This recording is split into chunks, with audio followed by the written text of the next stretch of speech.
My take on the sustained borrowing of Buhari administration is very well known. I believe that it's a source of concern. I am of the opinion that while it might not be a bad idea to borrow, the question is, what are we borrowing for? They will tell you we are borrowing for development, but are there no alternatives to those borrowings? I believe there are viable alternatives. If you look at the Punch newspaper of September 22, 2021, I stated in an article I wrote that there are several viable alternatives to borrowing. We cannot be comparing Nigeria to US. US has very strong economic fundamentals. US is an industrialized country. US is very high on innovations. Nigeria is not high on innovation. We are not an industrialized economy. So our borrowing is largely for consumptive and not for productive purposes. The answer may be yes, but are we doing sufficient oversight by the media, by the civil society, and the National Assembly? The National Assembly approves this loan without due diligence, and we have not seen significantly the improvement in facilities that they claim they have used this money for. They commissioned the Lagos-Ibadan dual carriageway rail line, Abuja to Kaduna, Warri to Itakpe. But what about several others that have not been completed? We have had reforms on Abacha loot. We have had reforms on Ibori loot. I am of the opinion that even many of the borrowings, if we prune down our cost of governance, we will save a lot that can be used to fix those infrastructures. Take for instance, we are spending close to 1 trillion on fuel subsidy every year. If we remove subsidy, that 1 trillion can be used to fix the infrastructure. I am one of the few people who believe that we can do without the fuel subsidy. It's a scam.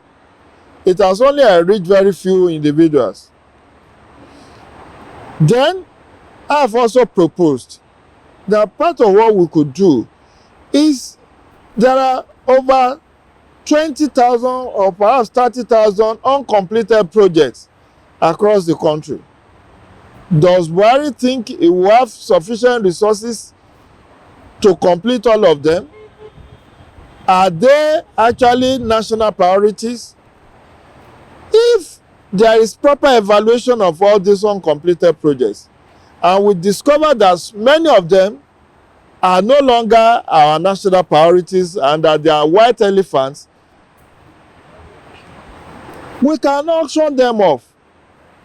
Two things that will achieve is that it will reduce funding of those white elephants. Two, money gotten from the sales of the auctioned ones cannot be used to fund the completion of the critical infrastructure.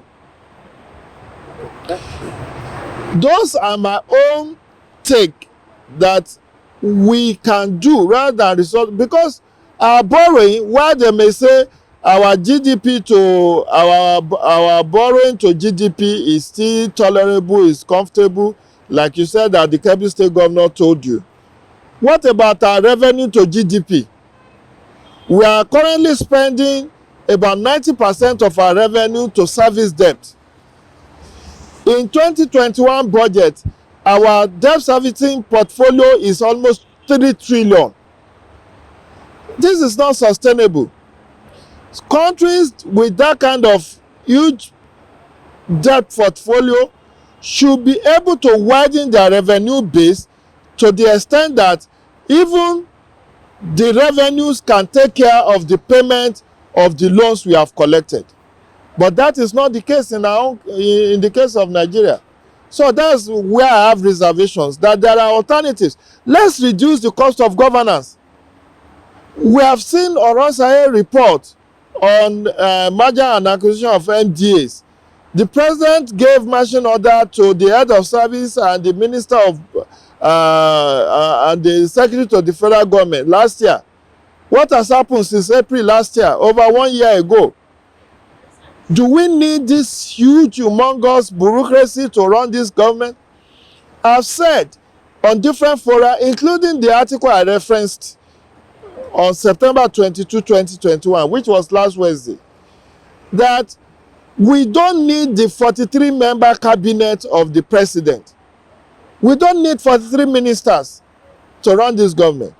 In US, the entire cabinet of Joe Biden in US is just 15 secretaries, which is equivalent of our ministers. And when you have the vice president, the secretary of state, the chief of staff to the president, it's under 20. If you had the head of service, the secretary to federal government, chief of staff to the president, to our own, will be nearing 50. Do we need that number of people to run Nigeria? What about the number of ministers? What about the number of senators? Do we need 109 senators? America, with a population of 350 million people, have only 100 senators, 2 per state.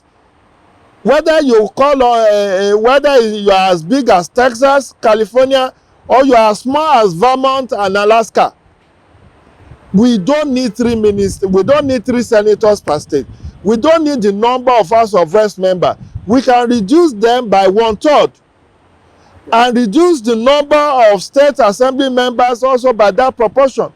Those are cost-saving measures we need to embark on, and money free from that reduction in cost of governance can then be channeled to fix the critical infrastructure in Nigeria.